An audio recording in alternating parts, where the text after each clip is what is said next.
오늘 본문 말씀은 바울이 비시디아 안디옥 회당에서 설교한 그 설교의 본문과 본론과 결론에 해당하는 말씀입니다.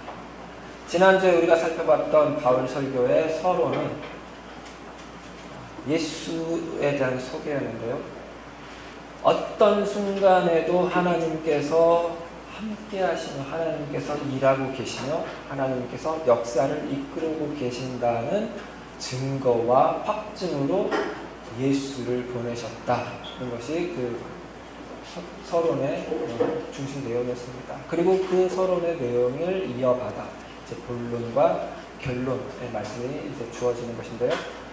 당연히 그 예수가 오셔서 하신 일, 그리고 그 하신 모든 일의 의미, 그리고 그 예수가 오신 것의 의미에 대한 설명일 것입니다.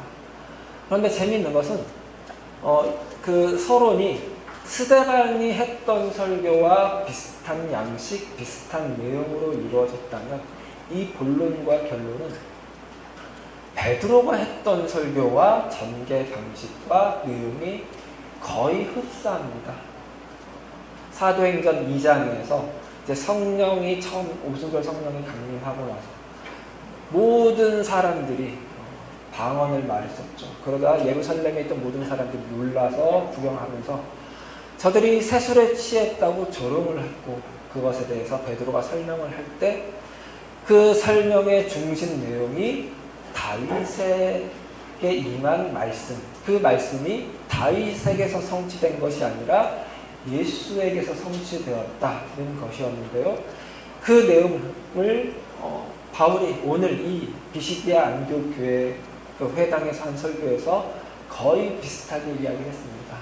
그런데 베드로의 설교에서나 바울의 설교에서나 핵심 내용은 뭐냐면은 다윗은 결국 죽었다. 그리고 그 시신이 무덤 안에서 썩었다. 그런데 그 다윗의 후손으로 온 예수는 죽긴 죽었으나 그 몸이 다윗처럼 썩고 없어진 것이 아니라 다시 부활했다. 썩지 않았다. 부활했다. 다시 살아났다. 입니다. 그런데 이렇게 같은 내용으로 이야기를 해놓고서는 결론은 약간 결이 다른데요. 베드로는 그렇게 죽었으나 다시 살아난 예수가 그리스도가 맞다. 하나님이 그를 그리스도라고 하셨다. 그런데 이 그리스도인 예수를 너희가 죽여버렸다. 라고 하면서 그 베드로의 설교를 듣는 유대인들에게 너희가 예수를 죽인 것이다. 라고 그 죄를 들추는 것으로 결론이 내려졌다면 바울은 약간 더 결이 다릅니다. 바울은 그 결론이 두 단계에 걸쳐서 이루어지는데, 첫 번째 결론은 이 죽었다가 다시 살아난 예수, 죽었으나 썩지 않은 이 예수는 그리스도인데, 이 예수가 결국 그 죽음과 썩음으로 귀결될 수밖에 없는 죄의 권세를 깨뜨린 것 아니냐. 그가 본인만 죄의 권세를 깨뜨린 것이 아니라 우리에게도 그 죄의 권세가 깨뜨려진 것을 선물하셨다, 주셨다. 우리도 죽지 않고 썩지 않게 만들어 주셨다는 것이 첫 번째 결론입니다. 그런데 두 번째 결론은 조금 더 좀 도약이 큽니다.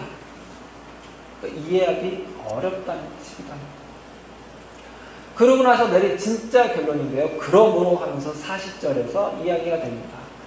선지자들이 한 말이 너희에게 미치지 않도록 삼가라.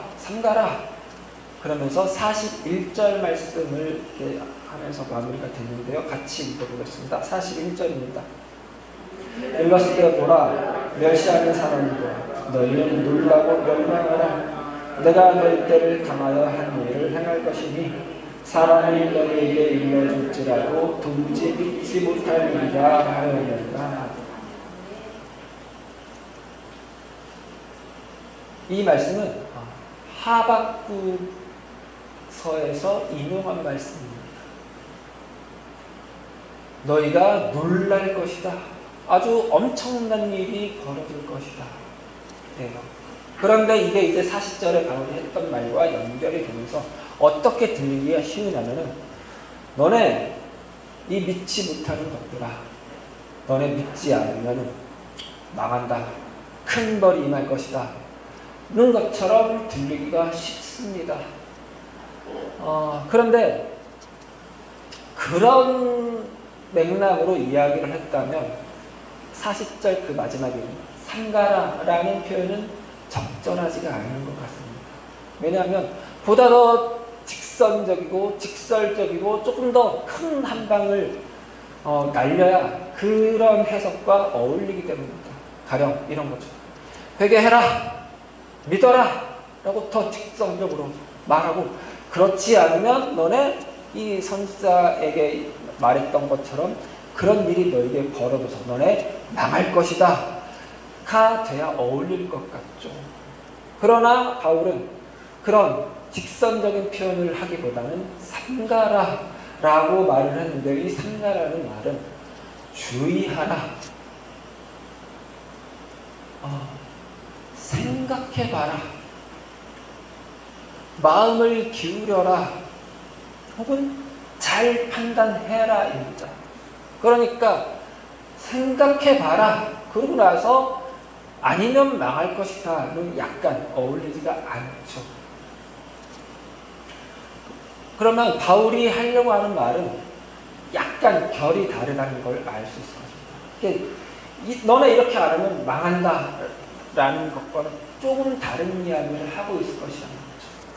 그 이야기를 아는 것이 대단히 중요한데요. 그 이야기를 알아야 우리가 지난 시간에 살펴봤던 바울서기의 서론, 어떤 상황에서도 하나님이 일하신다. 그 어떤 상황이라는 것은 우리가 알지 못하는 상황이라도, 우리가 그렇다라고 인정할 수 없는 상황이라도 하나님이 일하신다라고 했던 말씀과 이어지는 말씀을 이렇게 찾을 수 있을 것이라는 것입니다. 그러려면은 하박국의 말씀의 정황을 다시 한번 살펴볼 필요가 있습니다. 우리가 이미 하박국을 한번 봤죠. 그래서 이 말씀도 봤지만 이미 세월이 흘러서 기억하지 못하죠. 그래서 한번 다시 보겠습니다. 하박국 1장에 있는 말씀인데, 하박국 1장 5절에 있는 말씀인데, 구약 성경 1301페이지입니다.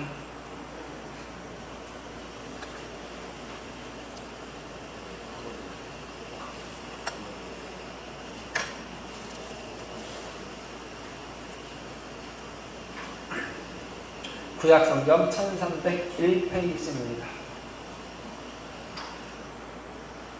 이 하박국서는, 하박국이 활동했던 시기는 유다가 망해가는 시기입니다.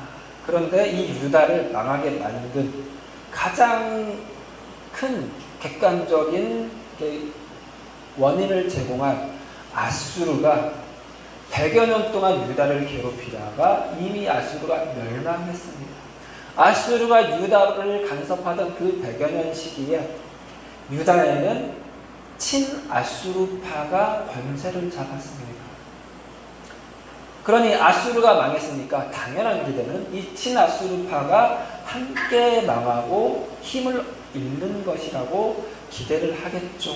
그런데 이 아수르를 멸망시킨 바벨론을 견제하기 위해서 애굽이 아수르를 편들고, 아수르를 편드는 바람에 친아수르파들이 친애굽파가 되면서 유다 내에서 같은 권력을 유지할 수가 있었습니다.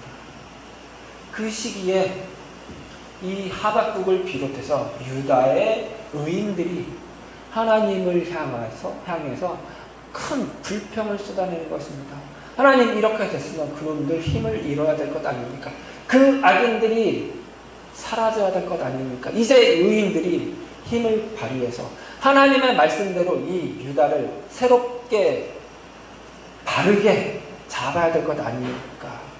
그런데 지금 율법이 해이해졌고 정의가 시행되지 못하고 정의가 굳게 행해지고 있으니 이게 말이 됩니까? 이렇게 불평을 쏟아내자 하나님이 하박국을 비롯하여 그 유다의 의인들에게 주신 말씀이 1장 5절입니다. 같이 한번 다시 읽겠습니다. 여호와께서 이르시되 너희는 여러 나라를 보고 또 보고 놀라고 또 놀랄지어다.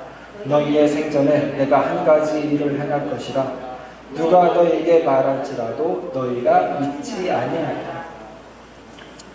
그러니까 쉽게 말하면 하나님이 속 시원한 답을 주지 않습니다. 속 시원한 해결책을 주지도 않는답니다. 이것들, 저 악인들 힘을 잃고 망해야 되는 것 아닙니까? 의인들은 힘을 얻어야 되는 것 아닙니까? 그렇게 외치는 사람들에게 너네 더 놀랄 일을 내가 너희가 보여줘. 그 놀랄 일이라는 것은 6절부터 보라 내가 사납고 성급한 백성 갈대아 사람들을 바벨론 사람들을 바벨론 군대를 유대에 들여서 유대 악인들을 멸하게 하겠다. 그런데 이 바벨론은 유대 악인들보다 훨씬 더 악한 자들이고 잔인한 자들이고 포악한 자들이고 사나운 자들입니다. 그런 자들을 들여서 유대 악인들을 멸하여 유대의 정의를 세운다는 것은 말이 안 되는 일이죠. 하나님이 하실 일이 아닌 것 같은 일이죠. 그래서 이 유대인들은 이 일이 하나님이 하신 일이라고 하는 것을 믿을 수가 없는 일이 되겠죠. 이 5절 말미에 있는 말이 그 말이면 누가 너에게 말할지라도 너희가 믿지 아니라 누가 너에게 이게 하나님이 하신 일이라고 할지라도 믿지 못할 일을 하나님이 하시겠다는 선언입니다. 그런데 이 믿지 못할 일은 이 정도에서 그치는 것이 아니라 더 큰 일입니다. 그건 뭐냐면 하나님이 이 믿지 못할 일을 통해서 하나님이 진짜 하시려고 하는 일, 원래 하시려고 하는 일, 유대의 이스라엘의 구원을 주신 일, 유대를 이스라엘을 회복하는 일을 이 유대를 멸망시키는 것 같은 일을 통해서 이루시겠다라는 선언입니다. 그걸 아무리 말해도 그 누구도 믿지 못하는 거죠. 당장 바벨론이 와서 유대를 괴멸시키는데 이게 유대를 회복시키는 일이라고 하면 그 누가 그걸 믿겠어요? 아무도 믿지 못해요. 그 일을 하나님께서 그렇게 하시는 이유는 뭐라고 그랬는지 혹시 기억하시나요? 이것 때문입니다. 유대 의인들이 하나님께 외치는 그 탄원이, 하나님께 외치는 그 불평이, 그 기준이 결국은 자기 기준이었기 때문이라고. 유대 의인들의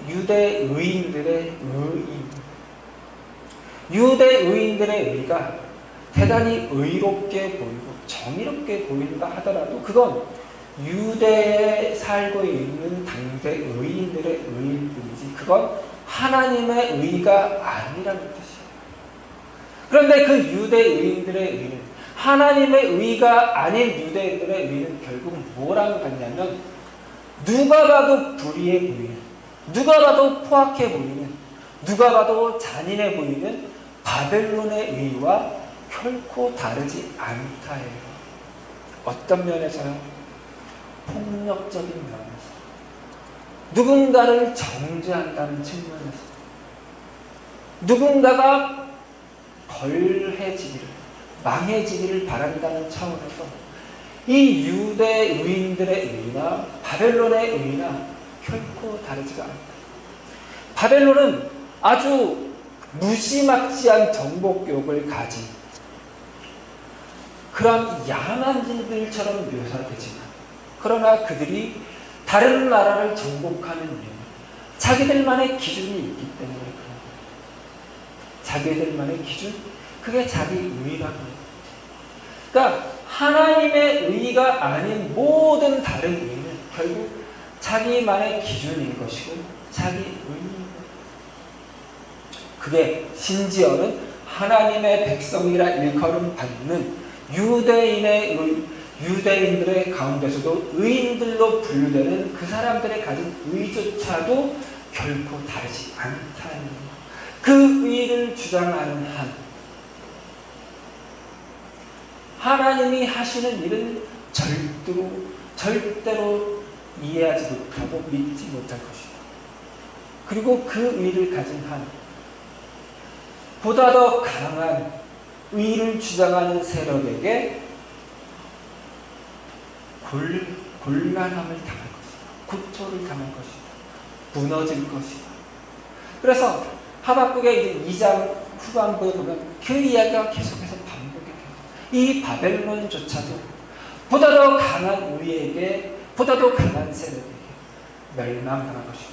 이 바벨론을 무너뜨린 그 세력 또한 다시 더 강한 의를 주장하는 세력에게 멸망당할 것이다. 하나님의 의가 아닌 다른 의는 이런 악순환이 반복될 것이다. 그런데 다시 한번 여기서 놓치면 안 되는 것은 뭐냐면 그 반복되는 악순환 속에 하나님의 구원이 계속해서 이어진다. 하나님의 구원의 계획은 결코 무너지지 않고 좌절되지 않고 포기되지 않고 그 반복되는 악순환을 이용해서도 하나님은 그 구원을 만들어 가신다. 그게 예수이죠. 바울의 설교의 내용이에요. 하나님의 구원은 그렇게 예수를 통하여 그런 자기 의를 주장하는 세력들의 폭력과 기만과 협잡과 불의함을 통해서 예수를 통하여 이루시려고 하는 구원이 성취되었다. 그게 오늘 바울이 했던 설교 내용에 담겨있죠. 안식일마다 회당에 모여서 선지서들을 읽으면서 그 선지서에 예언된 메시아를 기다렸지만 그 메시아가 왔음에도 알아보지 못하고 그 메시아를 죽여버렸죠. 죄가 없는 걸 알면서도 빌라도에게 죽여달라고 부탁을 해서 죽여버렸죠. 그걸 통해서 하나님은 구원을 이루셨다. 그러니까 바울의 이 하나님의 일하심을 설명한 바울의 결론은 뭐였어요? 믿어라, 회개해라, 바로 가지 않는다고요. 주의해라, 생각해봐라, 잘 판단해봐라, 마음에 새겨라. 왜요? 바울도 그랬으니까. 내가 지금 이렇게 설교를 했지만 예수를 잘 설명하고 이 예수를 통해서 일하시는 하나님의 그 의를, 하나님의 구원의 방법을 설명했지만 너네 다 이해 못하는 것, 알아듣지 못하는 것 내가 안다. 나도 그렇게 못 알아들었다. 그래서 나도 내 의를 가지고 내 기준을 가지고 스데반을 죽여버렸다. 스데반이 죽어 마땅하다고 생각했고 그 스데반과 같은 믿음을 가진 자들을 죽이려고 샅샅이 뒤졌다. 바울의 경험이 담긴 결론이 있습니다. 그러나 하나님은 그 가운데서도 일하셨다. 그 가운데서도 나를 살리셨다. 그러니까 잘 생각해봐라. 그리고 뭘 생각해보라는 거거든요. 결국은 어떻게 살 것인가. 그 삶의 구체적인 삶의 방향에 대한 도전입니다. 너희가 지금까지 살아왔던 그 삶의 기준을 그대로 가지고 살 것인가. 그 삶의 기준은 뭐라고? 누군가를 정죄하고 내가 아는 것이 전부라고 말하고 그래서 정죄하고 비난하고 그에게 폭력을 휘두르는 것조차 정당하다고 말하고 혹은 누군가는 죽어 마땅하다고 말하는 그런 삶을 계속해서 살 것인가? 예. 그런데 그 삶의 기결은 뭐라고? 죽음 그리고 썩음. 그 삶의 기결은 그 찬란한 시대를 보냈던 이스라엘의 가장 번성한 때를 지냈던 다윗조차도 면치 못했던 기별이다. 그 다윗조차도, 그 위대한 다윗조차도 죽고 무덤에서 썩고 말합니다. 그러나 우리가 행사한 그 폭력을 감당하고 그 폭력에 죽임당하고 그 예수, 그러나 부활한 예수, 그러나 다시 살아난 예수. 그래서 죽음도 이기고 썩음도 이기고 죄의 권세를 이긴 이 예수, 이 예수가 우리에게 준 세계, 준 세상, 준 삶의 방식은 어떤지 뭘 따르는 게 좋겠냐? 너희가 이해 못하는 것 안다. 그러나 이해 못한다고 해서 그를 저주받은 자라고 규정하지 말고, 실패한 자라고 규정하지 말고, 우리가 이해하지 못하는 방식으로 일하시는 하나님이 예수를 통해서 일하셨다고 생각해보고 판단해보고 어떻게 사는 것이 더 좋은지 주의해라, 판단해라 하는 것이죠. 이 요청은 늘 우리에게도 해당되는 요구이죠. 우리의 삶은 아쉽게도 늘 하나님이 함께하는 것 같지 않은 현실을 살고 있죠. 예수님이 분명히 죽음과 썩음을 이겨냈는데 그걸 죄사함의 권세를 우리에게 주셨다고 하는데, 믿는 자마다 의롭다 하는 그런 권세를 우리에게 주셨다고 하는데, 우리는 여전히 다른 거 다 필요 없고 내 마음의 중심은 늘 뭔가 아쉽고 부끄럽죠. 하나님, 또 죄를 지었습니다. 또 욱했습니다. 또 소리 질렀습니다. 또 분노하고 있습니다. 또 저주하고 있습니다. 또 저것들 죽였으면 좋겠다고 생각하고 있어요. 당장 내가 그러고 살고 있죠. 나만 그런 것이 아니라 내 주변에 이루어지는 삶도 그런 삶이죠. 하나님, 왜 나는 이런 삶을 살아야 합니까? 왜 이런 환경 속에 살아야 합니까?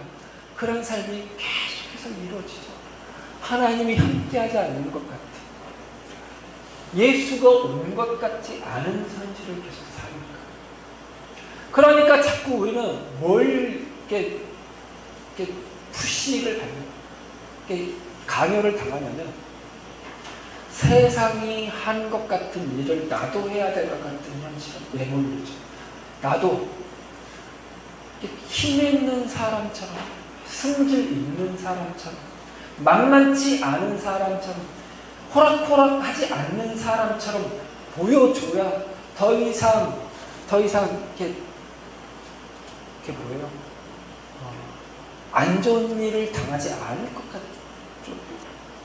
그래서 세상이 하는 것처럼 나도 승질 부리고, 세상이 하는 것처럼 나도 윽박지르고, 그 선택을 할 것인가? 아니면 예수처럼 오셔서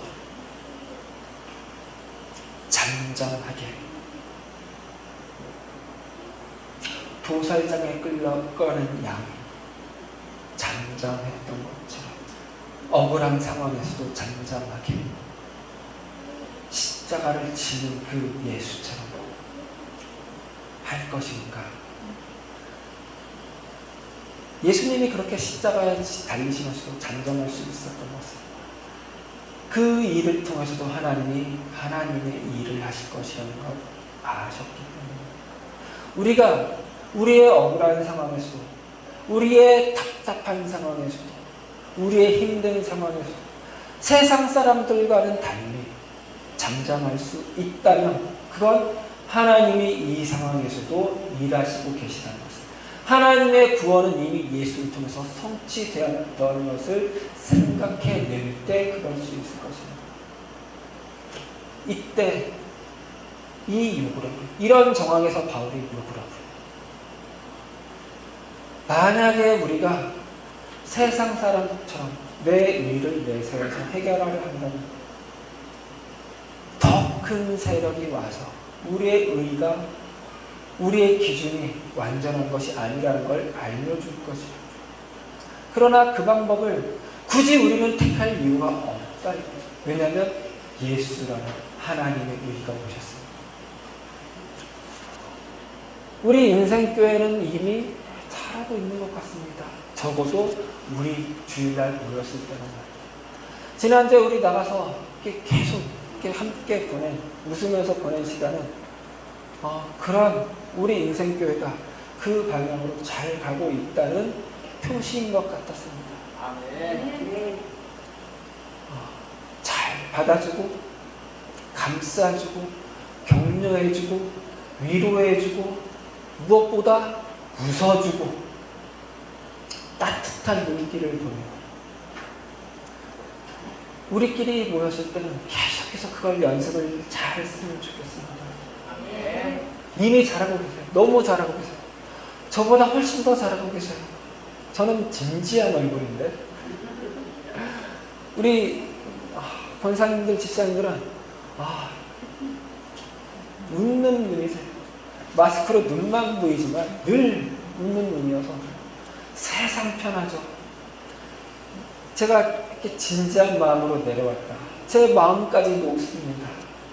이 일들이 계속해서 이렇게 우리 모였을 때 연습되지고, 그래서 이 연습한 것을 가지고 각자 자기가 속한 곳에 갔을 때도 최소한 금요일까지 이 웃는 얼굴이 유지될 수 있을 정도로 훈련되고 연습했으면 좋겠습니다. 아멘. 이게 우리의 큰 자랑입니다. 아멘. 자부심입니다. 아멘. 이게 계속해서 유지됐으면 좋겠습니다. 아멘. 하나님의 의가, 예수 그리스도로 드러난 의가 우리의 의이기 때문입니다. 아멘. 기도하시겠습니다. 하나님 감사합니다. 하나님, 우리의 삶은 어렵고 힘들고, 그래서 여전히 우리가 우리의 기준대로, 우리의 가졌던 의대로 때론 화도 나고 때론 승질을 부리고 살아야 될 것 같은 현실이지만, 그러나 하나님 그 현실 가운데 하나님이 이미 찾아와 계셨고 하나님 그 현실을 통하여 일하고 계신다는 것 다시 한번 믿습니다. 하나님, 우리는 그 믿음으로, 그 믿음의 세계 안에서 살겠습니다. 하나님, 그러니 우리에게 더욱더 힘을 주시고 격려하여 주시옵소서. 그리고 우리가 아버지의 백성, 아버지의 이름으로 사랑하는 우리가 그 이름으로 모일 때마다 그렇게 격려하고 위로하고 받아주고 용납해주고 웃어주고 사랑해줄 수 있는 그 넉넉한 실력이 있게 하여 주시옵소서. 우리 모였을 때 충분히 연습하고 각자가 속한 곳에서 힘을 내며 살아갈 수 있도록 도와주시옵소서. 이렇게 우리 인생이 풍성해지게 인도하여 주시옵소서. 감사드리며 예수 그리스도 이름으로 기도드렸습니다. 아멘.